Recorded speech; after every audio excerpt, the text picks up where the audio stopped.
क्योंकि इसमें दोनों चैलेंजिंग काम है। इसे उतनी ऊंचाई पर बनाना, जितना ऊंचाई कुतुब मीनार की है ना, उससे ज़्यादा ही ऊंचे ये होते हैं सब, ये विंड टरबाइन। तो इसको बनाने के लिए कई सारे इंस्ट्रूमेंट्स की जरूरत होती है, जिसमें सबसे पहला होता है इसका बेस फाउंडेशन, जिसे हम टावर कहते हैं। इस टावर को हम लोग कई शेप में, कई सेक्शंस में बनाते हैं, जैसे टुकड़े टुकड़े में रख के इसके ऊपर ऐसे और उसे कस दिया जाता है, जिससे कि ये बन सके। जैसे आप देख रहे हैं एक पूरा सॉलिड नहीं रहता, उतना सॉलिड हो जाएगा तो फिर इसे बनाने में काफ़ी ज़्यादा कंक्रीट लगेंगे और बहुत ज़्यादा वेट बढ़ जाएगा।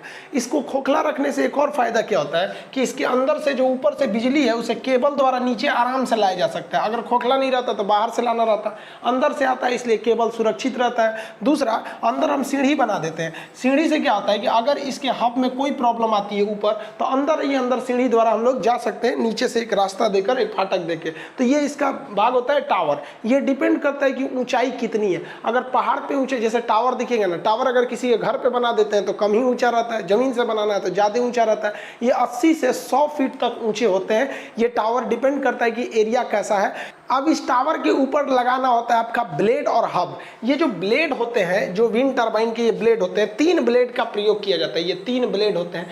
ये ब्लेड काफ़ी लंबे होते हैं, लगभग 60 फीट इतना ऊंचे होते हैं, यानी 5 से 6 मंजिला, 8-8 मंजिला ऊंचे ये ब्लेड होते हैं सब। अगर आप छोटे शहर में रह रहे हैं तो आपके शहर की ऊंचाई, जो मैक्सिमम ऊंची बिल्डिंग है उसका इसमें 1 ब्लेड होता है, क्योंकि छोटे शहरों में ना आपका 7 से 8 मंजिल से ऊंचा बनाने नहीं देता है। बड़े शहर दिल्ली उल्ली रहिएगा तब तो आपका बड़ी बिल्डिंग मिलेगी, इतनी ऊंची होती है। इन ब्लेड्स को ले जाना सबसे बड़ा पहाड़ होता है। देखिए कितनी मुश्किल से इस ब्लेड को ले जाया जाता है, कितने ट्रक्स वगैरह लगाए जाते हैं, स्पेशल ट्रक बनते हैं जो इसे ले जाते हैं, क्योंकि ये हमेशा इस विंड टरबाइन को पहाड़ी एरिया में सेट किया जाता है, और पहाड़ी एरिया में सड़कें अच्छी नहीं होती हैं।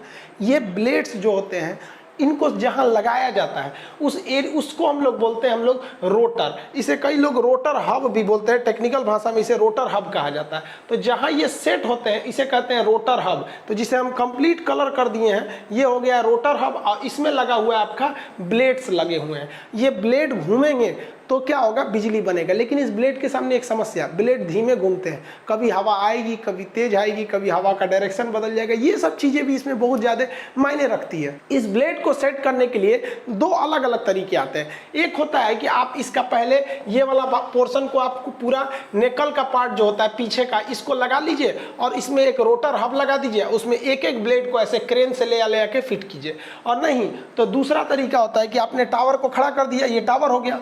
जो इसका सबसे पूरी मशीन होती है, उस मशीन को हम लोग रखते हैं जिस बॉडी के अंदर, उसे हम लोग नेकल्स कहते हैं।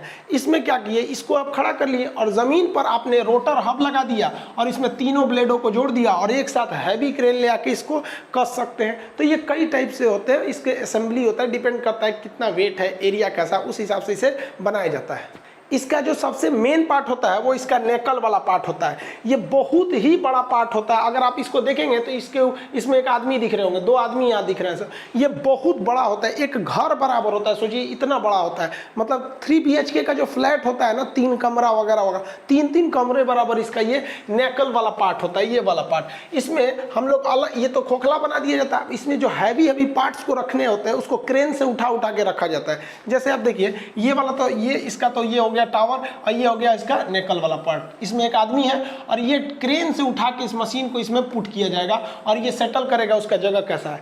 तब इसमें आपको गियर बॉक्स रखना पड़ेगा, ब्रेक रखना पड़ेगा और उसके पीछे अल्टरनेटर को रखना पड़ेगा। यही वाला मेन पार्ट होता है, यही बिजली को बनाता है। और बाकी तो होते हैं वो घूमने के काम करते हैं। इस पार्ट को हम लोग नेकल के नाम से जानते हैं। अब इसके अंदर समझते हैं गियर बॉक्स कैसे काम करता है। देखिए गियर बॉक्स का काम क्या होता है, लो आरपीएम। आरपीएम मतलब क्या होता है, रिवोल्यूशन पर मिनट, लो आरपीएम। कोई चीज धीमी घूम रही है ना, उसको वो तेज कर देता है, उसी को हम लोग क्या कहते हैं, गियर बॉक्स कहते हैं। नॉर्मल समझिए साइकिल को, देखिए साइकिल को जब आप डबल स्पीड पे खड़े कर देते होंगे तो इस पैडल को, जो ये साइकिल का पैडल होता है, इसको थोड़ा भी घुमाइएगा ना तो ये जो चक्का होता है बहुत तेज घूमता है।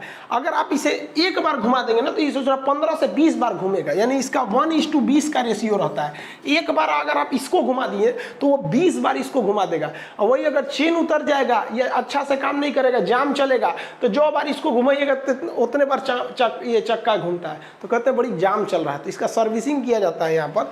तो वही काम करता है इसमें गियर बॉक्स। जैसे ये तो रोटर है, इसमें लगे रहेंगे ब्लेड, तो ये तो बाहर का हिस्सा है, इसमें ब्लेड लग जाएंगे। कई तो ब्लेड लगा दीजिए, यहाँ से ब्लेड लगा दे रहे हैं समझने के लिए। इसके पीछे ये शाफ्ट होता है, शाफ्ट उसे कहते हैं जो घूमने वाला रॉड होता है, ये शाफ्ट ये जुड़ा होता है इस गियर बॉक्स से। गियर बॉक्स वही काम करता है जो साइकिल का ये पैडल काम करता है, यानी अगर ये जितना घूमेगा उसकी स्पीड को ये बढ़ा देता है, आरपीएम बढ़ा देता है। इसका जो रेशियो होता है 1:90 का रहता है। अब सोचिए आजकल तो जो मॉडर्न आ गया 1:100 आ गया है, 1:100, यानी ये वाला जो विंड है अगर एक बार घूमेगा तो उसके अंदर वाला वो 100 बार घूम चुका रहेगा। अब आपको भले लगता है कि उसे पूरा लुसुर लुसुर घूम रहा है, तो जो इंजीनियर बन के बीटेक किए हैं सब ना, हमारी ज़िंदगी को आसान इन इंजीनियरों ने किया है। भले आज इंजीनियरों की संख्या ज़्यादा होने की वजह से उन्हें ज़्यादा वैल्यू नहीं मिल पाती, लेकिन रियल में हमारी ज़िंदगी आसान इन इंजीनियरों ने ही बनाया है। तो जो धीमा धीमा आपको दिख रहा है, एक्चुअली में जितना दिख रहा है ना उससे 100 गुना अंदर ये वाला गियर बॉक्स उसको नचा देता है। सोचिए इतना ज़बरदस्त होता है, क्योंकि हवा जो होती है कभी धीमी चलेगी कभी तेज चलेगी। हवाओं का स्पीड कभी हो जाता है 11, कभी हो जाता है 90 किलोमीटर प्रति घंटा। तो इस टरबाइन को चाहिए मैक्सिमम स्पीड कितनी चाहिए, 80 किलोमीटर प्रति घंटा की चाहिए। तो यानी आप धीमा भी घुमाएंगे ना तो ये उसको क्या कर लेता है, तेज कर लेता है। लेकिन आंधी में तो ससुरा ये ऑलरेडी तेज हो जाता है। तो इसमें एक ब्रेकिंग सिस्टम लगा होता है, साइड में एक ब्रेकिंग सिस्टम लगा होता है जो ओवर स्पीड होने पर उसको क्या करता है, ब्लेड को थोड़ा सा ये गियर बॉक्स में से स्पीड को घटा देता है। यानी इसके अंदर जो स्पीड जा रही है वो डिपेंड नहीं करता है कि बाहर हवा कितनी तेज चल रही है या ब्लेड कितना तेज घूम रहा है। अंदर का जो गियर होता है वो डिसाइड कर लेता है। आप भी गाड़ी चलाते होंगे तो स्पीड बढ़ाना होता है तो क्या करते हैं, जोर से उठते हैं, हाँ अरे गियर चेंज करते हैं, 4 के गियर में लगे तो नहीं, उतने उठिएगा तो बहुत तेज भाग जाता है। तो गियर बॉक्स जो होता है आरपीएम को बढ़ाने घटाने का काम करता है, जबकि ब्रेकिंग सिस्टम जो होते हैं वो क्या करता है, ओवर स्पीड में इसके ब्लेड्स की गति को थोड़ा सा धीमा कर देता है ब्रेक लगाकर।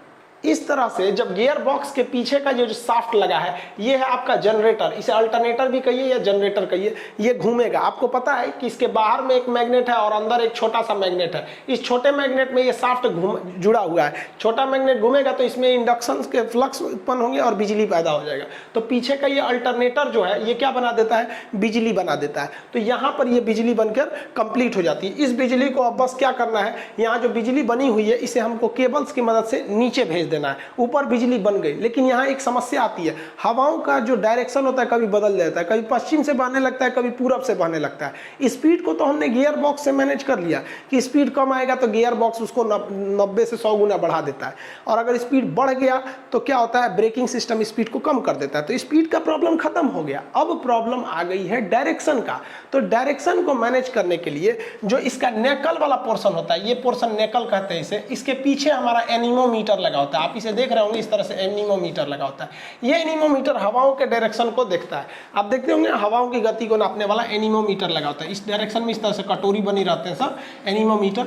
ये एनीमोमीटर हवाओं का डायरेक्शन को देखता है और इस हिसाब से इसके पूरे ये गर्दन को, ये ऊपर वाला जितना पोर्शन है ना, नेकल वाला पोर्शन, इस पूरे गर्दन को ये घुमा देता है, पूरे के पूरे गर्दने को घुमा देता है। तो ये जहां से घूमता है ये नीचे वाला पोर्शन, इसको हम लोग कहते हैं यॉ। इसे क्या कहते हैं, यॉ। और घूमने को यॉइंग कहते हैं। अंग्रेजी में आईएनजी लगा देंगे तो मतलब समझिए काम हो रहा है। जैसे डांस, आईएनजी लगा देंगे, डांसिंग माने नचिए रहा है, ईटिंग, गोइंग माने चालू है, आईएनजी माने चालू है। तो इसे यॉ कहा जाता है, घुमा देता है तो यॉइंग कहते हैं। तो विंड टरबाइन में यॉइंग बहुत जरूरी है। यॉइंग जो होता है इस नेकल वाले पार्ट से और टावर के बीच में यहीं पे यॉ कर जाता है। यॉ करने से पूरा समझिए तो इसका गर्दन ही घूम जाता है ऐसे से, ये डायरेक्शन से। तो जिस डायरेक्शन में हवा आएगा, ऊपर स्थित इसका जो एनीमोमीटर है, ये वाला एनीमोमीटर बता देगा कि भैया हवा का डायरेक्शन इधर है, तो टावर वैसे ही खड़ा रहेगा। ऊपर का जितना सेक्शन देख रहे हैं ये वाला पूरा का पूरा पोर्शन ये घूम जाएगा हवाओं के डायरेक्शन में और खूब बेहतरीन ढंग से ये नचेगा। इसलिए डायरेक्शन कुछ भी हो, स्पीड कुछ भी हो, ये आराम से घूम सकता है। इसको बस हवा चाहिए, इसलिए इसे समुद्र के किनारे या पहाड़ी एरिया में सेट करते हैं। इसे सेट करना काफ़ी कॉस्टली होता है। देख रहे हैं कितना तामझाम है। और एक दो नहीं लगाया जाता है, 200-300 लगा दिया जाता है ताकि इससे बिजली पैदा हो। अब इससे बिजली क्या हो गया, पीछे के अल्टरनेटर में बिजली पैदा हो जाएगी। अब ये जो बिजली पैदा हुई है यहाँ पर, इसे केबल्स की मदद से देखिए नीचे लाया जाता है। केबल्स की मदद से नीचे लाया जाता है। और जब ये टावर से नीचे आ जाते हैं तो नीचे एक जनरेटर होता है जो इसके ट्रांसफार्मर होता है जो इसके वोल्टेज को बढ़ा देता है। अब ये जितने भी टावर हैं सब अपनी बिजली को नीचे भेज देते हैं सब, और एक मेन केबल से मदद से इसे हम लोग भेज देते हैं पावर सब स्टेशन में। सब स्टेशन में इस बिजली को कनेक्ट करके इसे बिजली ग्रिड पर भेज दिया जाता है। आपको एक वीडियो में हम बिजली का ग्रिड बता चुके हैं। डिस्ट्रीब्यूशन लाइन समझा चुके हैं, सब स्टेशन का कंप्लीट चीज समझा दिए हैं, साथ ही ये भी बता दिए थे कि कोयले से बिजली कैसे बनती है बॉयलर की मदद से। यहाँ आप देख लिए कि कैसे बिजली इसके मदद से बनती है। वोल्टेज फ्लक्चुएट ही नहीं करेगा क्योंकि जो गियर है वो स्पीड सेम रखता है, इसलिए बिजली भी सेम आती है। अगर वोल्टेज कम भी ज़्यादा हुआ तो नीचे में क्या लगा हुआ है, ट्रांसफार्मर, और यहाँ जाइएगा तो यहाँ पे भी ऑलरेडी ट्रांसफार्मर लगा रहेगा, मतलब सेम फ्रीक्वेंसी पर आपको ग्रिड पर लगाकर भेज दिया जाता है। और इस प्रकार हम लोग विंड टर्बाइन की मदद से बिजली बना लेते हैं। इसकी सबसे बड़ी खराबी यही होती है कि बहुत ज़्यादा कॉस्टली होता है, और दूसरा इसे हर जगह इंप्लीमेंट में नहीं लिया जा सकता है। यूपी, बिहार या नॉर्थ इंडिया में कम यूज होते हैं, लेकिन वही पहाड़ी एरिया में जाएंगे, हिमाचल प्रदेश या फिर कोस्टल एरिया में, वहाँ इसका ज़्यादा यूज होता है। इससे कई सारे लॉस भी होते हैं, लेकिन लॉस उतना ज़्यादा नहीं है क्योंकि ये पर्यावरण प्रदूषण को बहुत ज़्यादा बचा देता है। अब कुछ पर्यावरणविद कहते हैं कि इससे पक्षी मर जाते हैं। अरे भाई साहब, अब सबको लेके चलिएगा तो कहाँ से होगा। कल हम गाड़ी चला रहे थे तो गाड़ी के आगे एक तो पक्षी चला आया, उसके शीशे से टकरा के मर गया, तो उसके लिए क्या आप हमें जिम्मेदार कहिएगा? नहीं ना, कोई जानबूझ के थोड़ी करता है। तो ये पक्षी भी कुछ कुछ टकरा के मर जाते हैं। तो कुछ लोग कहते हैं कि पक्षी को बचाने के लिए विंड टर्बाइन बंद कर दीजिए। अरे भैया, इसको बंद करेंगे तो कोयला से बिजली बनाएंगे तो प्रदूषण से हम लोग मर जाएंगे। 100% कोई भी चीज़ अच्छी नहीं होती, कुछ ना कुछ तो साइड इफेक्ट पड़ते हैं।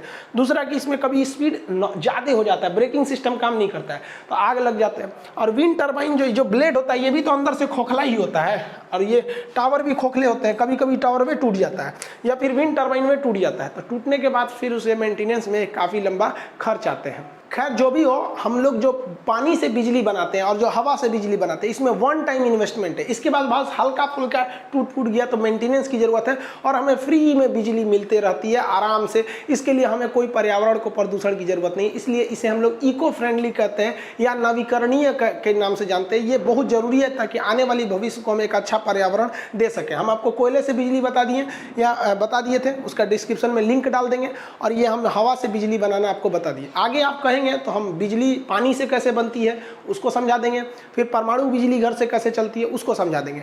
गैस से जो बिजली बनती है सेम वैसे ही बनती है जैसे कोयले से बनती है, बस जहाँ कोयला डाला जाता है वहाँ गैस डाल दिया जाता है। वो दोनों सेम ही है सब, बस कोयला की जगह पे गैस कर देना। आई होप आप इसे समझ गए होंगे, और आप सब लोग को बहुत बहुत दिल से धन्यवाद। आप लोगों ने एजुकेशन चैनल को आज 3 मिलियन पहुँचा दिया। भाई जून में 1 लाख भी नहीं था ये चैनल, और आज अक्टूबर में 3 मिलियन हो गया। गजब हाल है, बहुत खुशी हुआ। पता है हम फ्लाइट से